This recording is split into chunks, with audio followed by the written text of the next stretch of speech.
억울해서 미치겠어. 엄마 나한테 왜 그랬어요? 왜 나를 억울하게 죽게 만들었어요?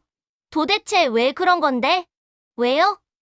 날 낳아준 엄마라며 세상에 어떤 엄마가 딸한테 그래요? 어떤 엄마가 딸 죽게 만드냐고요? 안녕하세요, 여러분. 오늘은 정말 입을 다물 수가 없는 회차를 가져왔습니다. 태양을 삼킨 여자 120회 보신 분들은 아시겠지만 이번 회차는 그야말로 충격 그 자체였어요.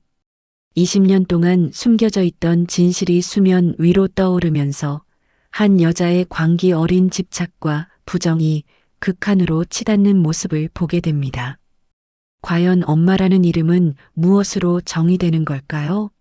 피? 아니면 사랑? 오늘 리뷰에서는 진실을 마주한 한 여자의 붕괴 과정과 그 주변 인물들의 갈등을 깊이 파헤쳐 보겠습니다. 끝까지 집중해 주세요. 이번 회차는 사장님 큰 엄마의 납골당을 다녀온 장면으로 시작됩니다. 백미소와 그녀의 아이가 잠들어 있는 그곳. 사장님은 김 변호사가 했던 말을 떠올립니다. 판도라의 상자를 열 자신이 생기면 말하라고. 그리고 그 상자는 결국 열렸습니다. 20년 전 2006년 9월 28일 안평국도에서 일어났던 그 사고. 구급차에 실려온 산모와 아기. 그날의 진실이 드디어 세상에 드러나기 시작한 거죠. 사장님이 알고 있었던 사실과 실제 벌어진 일 사이의 괴리.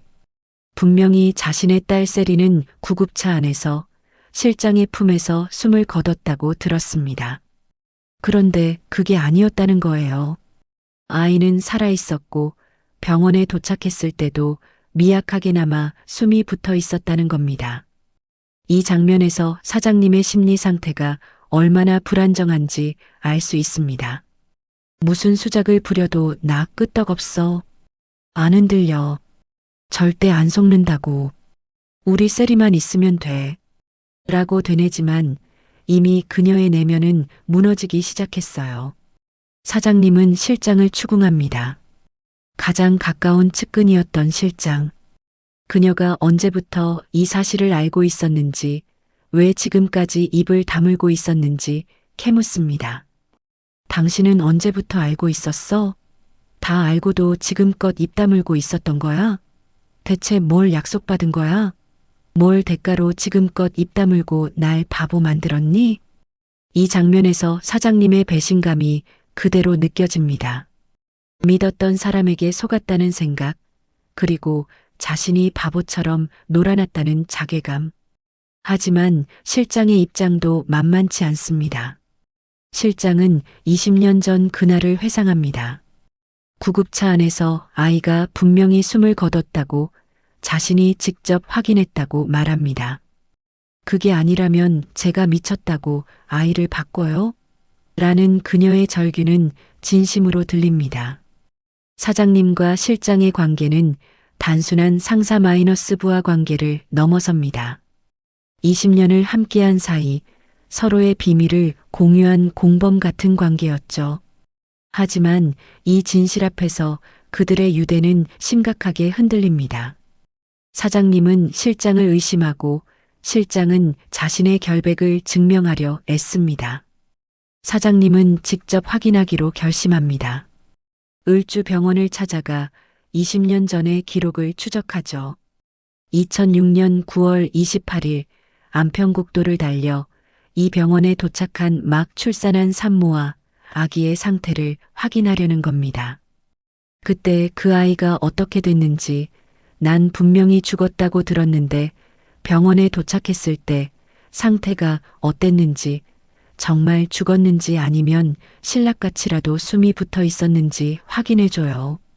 병원 직원은 개인정보 보호를 이유로 거절하지만 사장님의 절박함 앞에서 물러섭니다. 당신 자식이 죽었다고 생각해봐.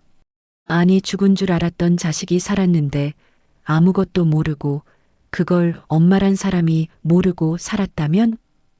이 장면은 모성에 대한 근본적인 질문을 던집니다. 만약 내 아이가 살아있다는 걸 몰랐다면? 그리고 그 아이를 다른 사람이 키웠다면? 생물학적 모성과 양육의 모성 사이에서 어떤 선택을 해야 할까요? 루시아 백미소의 엄마가 사장님을 찾아옵니다. 손에는 미소의 유품 상자를 들고요. 그 안에는 가난했지만 열심히 살았던 한 아이의 흔적들이 담겨 있습니다. 먹고 살기 힘들어서 돌잔치도 못했고 유치원도 못 보내서 재롱잔치 사진 같은 것도 없어. 그래도 공부는 잘해서 받아온 상장도 꽤 돼. 여기 안에 들어있어. 이건 국제구호기관 입학 허가증이고 이건 맞춰놓고 못 입어본 교복이고. 하지만 사장님의 반응은 냉혹합니다. 미쳤어. 이게 무슨 짓이야? 당신 유품을 내가 왜 봐야 되는데? 이걸 뭐라고 내 앞에서 난리야? 그렇게 소중하면 당신이나 많이 봐. 나한텐 쓰레기나 마찬가지니까. 자신의 친딸이 남긴 유품을 쓰레기라고 부르는 순간 사장님은 완전히 현실 부정에 빠져든 겁니다. 루시아는 절규합니다. 어떻게 자식 유품을 쓰레기라 그래?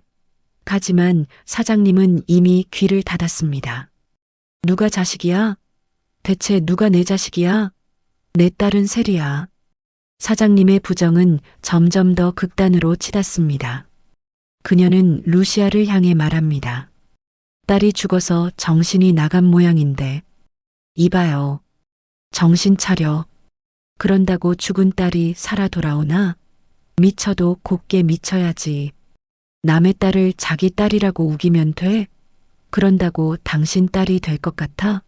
자기 딸 죽으니까 우리 셀이 뺏어가려고 이러는 거 누가 모를 줄 알고?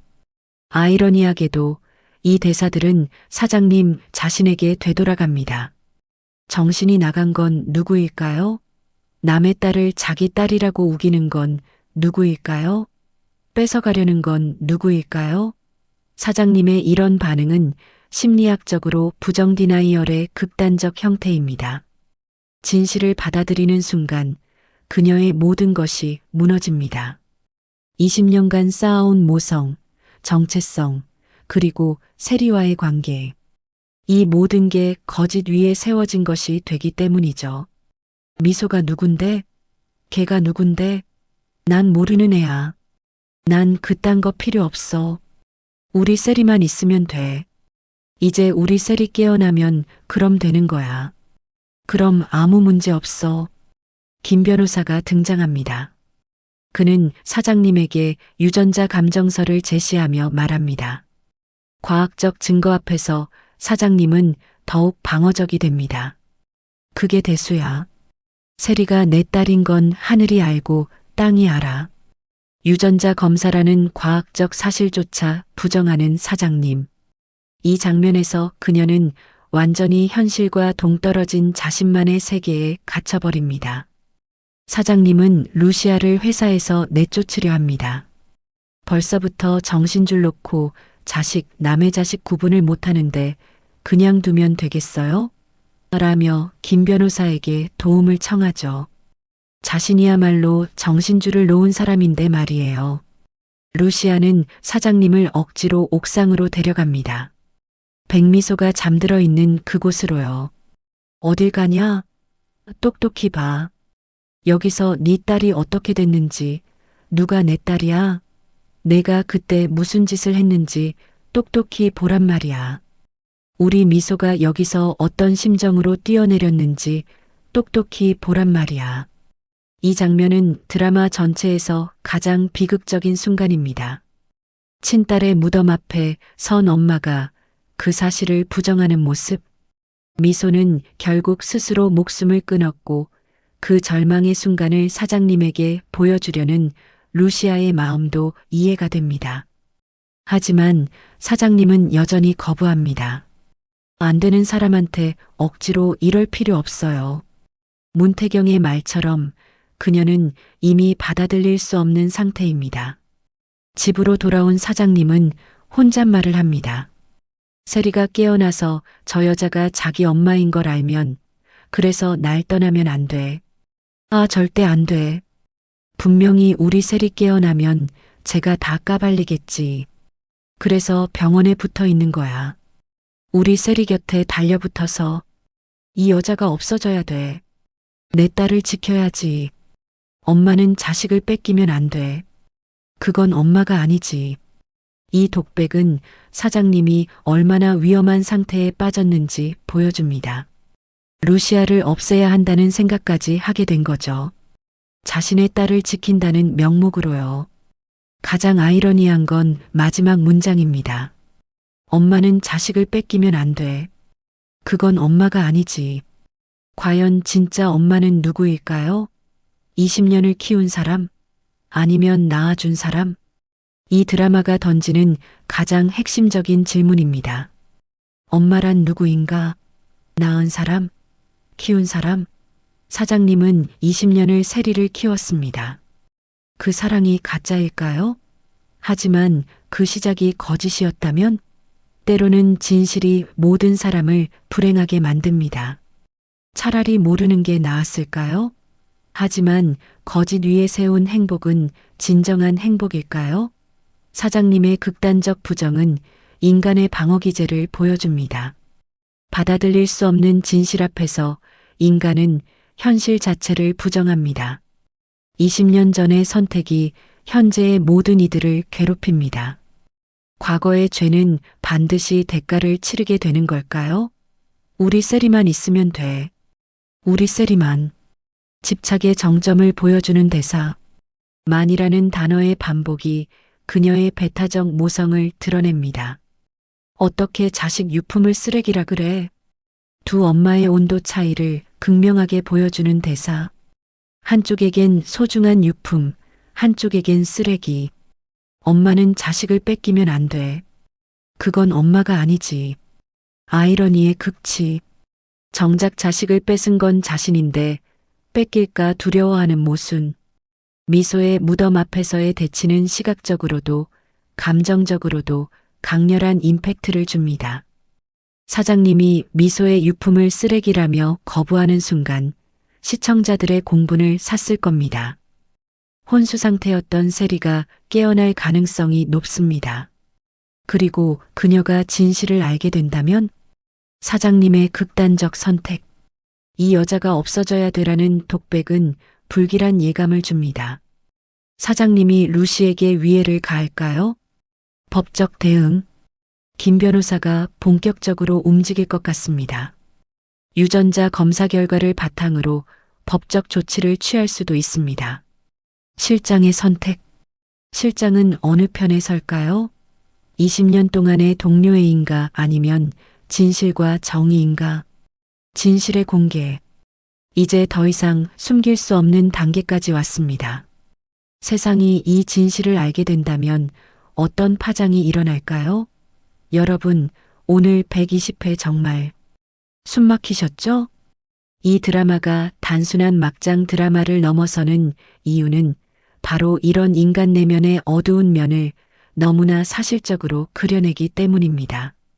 사장님의 부정, 루시아의 절규, 그리고 그 사이에서 진실을 찾으려는 사람들의 몸부림. 가장 큰 피해자는 누구일까요? 죽은 미소? 진실을 모르고 살아온 세리? 아니면 딸을 잃은 루시아? 혹은 거짓 위에 모성을 쌓아온 사장님? 어쩌면 이 드라마는 우리에게 묻고 있는지도 모릅니다. 당신이라면 어떻게 하겠는가? 라고요. 다음 회에서는 세리가 깨어날 것 같은데요. 과연 그녀는 어떤 선택을 할까요? 그리고 사장님은 얼마나 더 광기에 빠져들까요? 여러분의 생각은 어떠신가요? 댓글로 여러분의 의견을 꼭 남겨주세요. 사장님을 이해하시나요? 아니면 비난하시나요? 진짜 엄마는 누구라고 생각하시나요? 세리가 깨어나면 누구를 선택할까요? 오늘 리뷰 재미있게 보셨다면 좋아요와 구독 부탁드립니다. 다음의 리뷰에서 또 만나요. 그때까지 건강하세요.